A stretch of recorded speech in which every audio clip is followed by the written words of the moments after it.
everyone, welcome back to my channel The Learning Junction. I am your educator Sakshi Sharma, and in this video we are going to start the syllabus of class 7 of science, starting with chapter number 1, nutrition in plant. So my dear learners, first of all let's know about what are nutrients. तो nutrients क्या होते हैं? ये कोई substance होते हैं जो हमारी body में ज़रूरी होते हैं, जिसको हम food के द्वारा we consume it. Okay? सो इसी से न्यूट्रिएंट से हमारी एक डेफिनेशन निकल के आती है न्यूट्रिशन. न्यूट्रिशन क्या होता है? Nutrition is the process of providing और obtaining the food necessary for health and growth. तो न्यूट्रिशन एक प्रोसेस होती है जिसके अंदर जो फूड है जो हमारे हेल्थ के लिए और ग्रोथ के लिए नेसेसरी है उसको ऑब्टेन किया जाता है. और किसी भी लिविंग ऑर्गेनिज्म में दो टाइप के मोड्स ऑफ न्यूट्रिशन होते हैं. First is autotrophic nutrition and second is heterotrophic nutrition. So what is autotrophic nutrition? Auto का मतलब होता है सेल्फ, ठीक है. ऑटो मीन्स होता है सेल्फ, और ट्रॉफिक मीन्स, ट्रॉफिक बनता है ट्रोफोस वर्ड से. ट्रोफोस मीन्स होता है न्यूट्रिएंट्स, न्यूट्रिशंस. सो ट्रोफोस को मीनिंग होता है न्यूट्रिएंट्स. तो ऐसे ऑर्गेनिजम्स जो खुद के लिए न्यूट्रिएंट्स बना सकते हैं उनको बोलते हैं हम ऑटोट्रॉफ्स. इसके क्या एग्जाम्पल होंगे? इसके एग्जाम्पल होंगे जैसे जितने भी प्लांट्स हैं, ठीक है, और आपके पास बैक्टीरिया हो गया, ये सारे आपके ऑटोट्रॉपिक न्यूट्रिशंस, ऑटोट्रॉप्स कहलाए जाते हैं क्योंकि ये खुद के लिए फूड प्रिपेयर कर सकते हैं. फिर सेकेंड मॉड ऑफ न्यूट्रिएंट्स आता है हमारा heterotrophic nutrition. Hetero means other, hetero means other, और ट्रॉपिक बना है वर्ड ट्रोफोस से, दैट मीन्स होता है न्यूट्रिएंट्स. तो ये ऑर्गेनिजम्स खुद का फूड अपने आप नहीं बना सकते, they depend upon other organisms, और we can say that they depends upon autotrophs. So these both are like, so heterotrophs is depend upon autotrophs. इसके एग्जाम्पल क्या हो सकते हैं ऑटोट्रॉप्स के? हेटरोट्रॉप्स के एग्जाम्पल्स हो सकते हैं जैसे animals, right, humans. We ourselves are very dependent upon plants and another animals for our survival. So we come under the category of heterotrophs. Now let's talk about the autotrophic mode of nutrition. So my dear learners, autotrophic mode of nutrition में क्या होता है? जैसे मैंने अभी आपको बताया कि ऑटोट्रॉप्स होते हैं जो खुद का खाना खुद प्रिपेयर कर सकते हैं.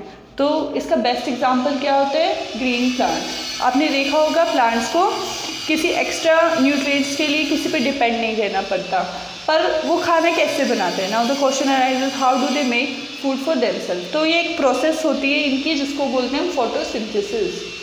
फोटोसिंथेसिस, फोटो मीन्स होता है आपका लाइट, ठीक है, ये दो वर्ड से बना है. फोटो मीन्स लाइट और सिंथेसिस मतलब किसी को कंबाइन करना, ठीक है. So the process by which plants can produce their own food and energy using sunlight and water is called photosynthesis. तो photosynthesis के लिए ये दो चीज़ें मेन चाहिए होती है, एक होता है सनलाइट और एक होता है वाटर.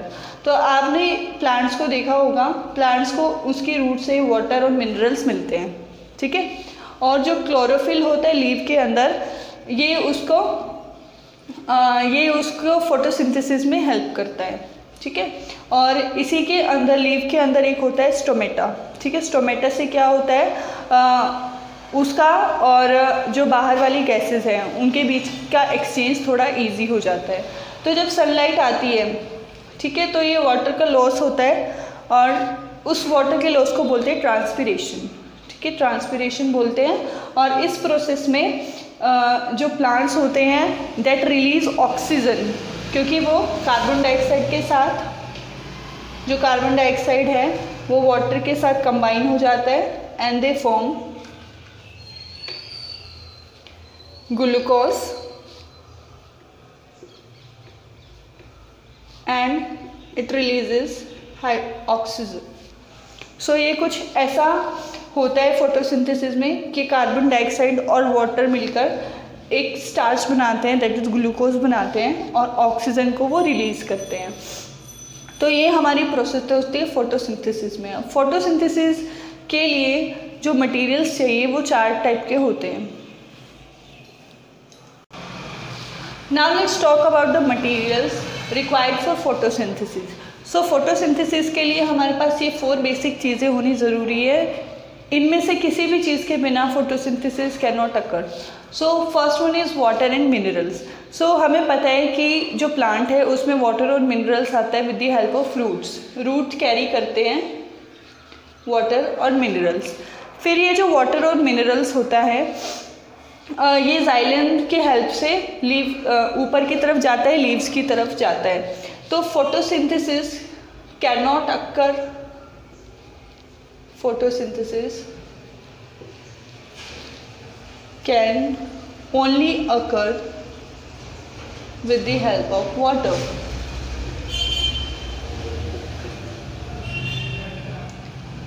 अब जैसे कि मैंने आपको उस रिएक्शन में दिखाया था, कार्बन डाइऑक्साइड और वाटर जब कंबाइन होते हैं तभी जो फूड होता है प्लांट के लिए वो बन पाता है, दैट इज स्टार्च। ठीक है, तो उसके लिए हमारे पास फर्स्ट चीज़ तो वाटर होना चाहिए, then second is carbon dioxide. तो कार्बन डाइऑक्साइड प्लांट के अंदर आता है with the help of tiny pores. कुछ टाइनी पोर्स होते हैं उसकी लीव्स में जिसको बोलते हैं हम स्टोमेटा। स्टोमेटा बेसिकली ऐसे दिखते हैं, आपको कुछ ऐसे दिखेंगे। ठीक है, और इसके चारों तरफ गार्ड सेल्स होते हैं।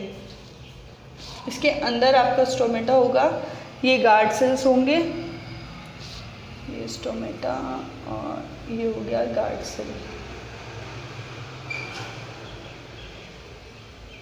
तो कार्बन डाइऑक्साइड जो एक्सचेंज करता है कि ये तो कार्बन डाइऑक्साइड प्लांट के अंदर ले लेता है और रिलीज करता है oxygen in return.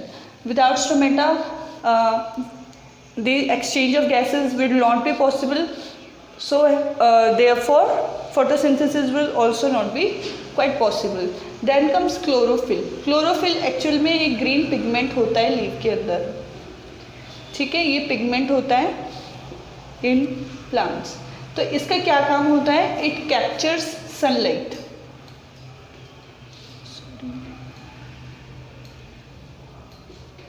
It captures light energy from the sun.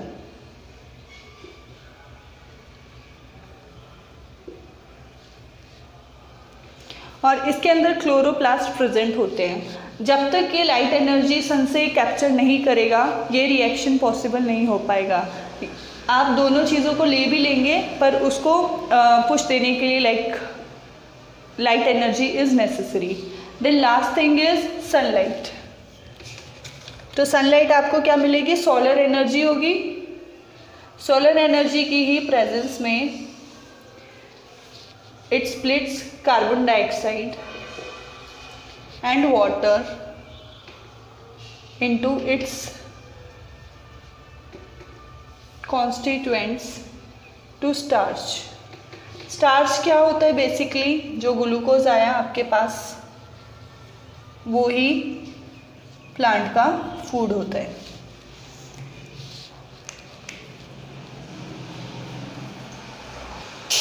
Now let's talk about the importance of photosynthesis. Photosynthesis plays a very vital role in our day-to-day life. So photosynthesis is the most important biological process on which living organism depend for food. तो चाहे आप autotrophs हो या फिर heterotroph हो, directly और indirectly आप photosynthesis पे डिपेंड करते हो अपने फूड के लिए। अगर प्लांट अपना फूड नहीं बनाएगा so we cannot consume the plants, तो प्लांट ही नहीं बनेंगे तो फिर हम क्या खाएंगे, right.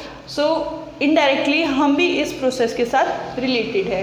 Then second point is this process maintains the balance of carbon dioxide and oxygen is environment.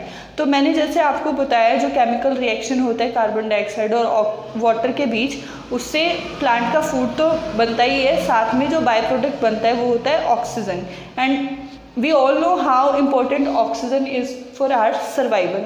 So third point is it provide us oxygen for breathing. तो ये हमारे को सांस लेने के लिए ऑक्सीजन भी प्रोवाइड करता है। सो ये इनटेक करता है कार्बन डाइऑक्साइड और रिलीज करता है oxygen. So in that way it helps to maintain a balance in the quantity of both these gases. So my dear learners, in this video we have covered so far autotrophic mode of nutrients. So in next video I'll come with the remaining part, that is heterotrophic mode of nutrients, in wherein we will discuss the types of heterotrophic nutrients, and we will discuss the difference between autotrophic mode of nutrients along with heterotrophic mode of nutrients. I hope you find this video useful. Thanks for watching.